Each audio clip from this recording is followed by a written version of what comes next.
È quasi da non crederci perché nel ponte che divide Padova da Vivo d'Arzere vediamo che l'acqua non si muove perché è totalmente congelata. Questo è il fiume Brenta, non è proprio un fiumiciattolo, però vedete che è completamente congelato. Dovremmo tornare forse indietro di 20 anni o quasi 30 per ritrovare una situazione del genere, perché veramente temperature così è raro vederle.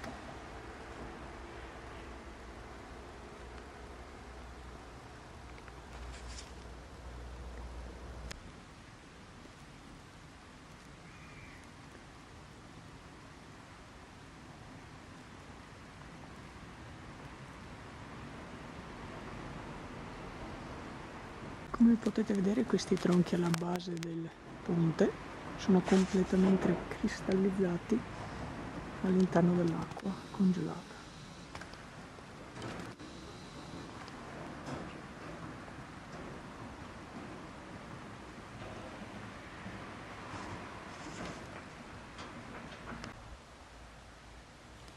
Questa sembra neve, ma non lo è, credetemi. Vi invito a guardare quella bottiglia in mezzo al fiume.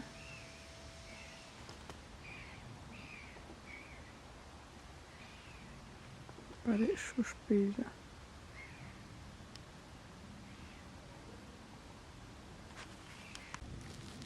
Queste invece sono bolle d'aria.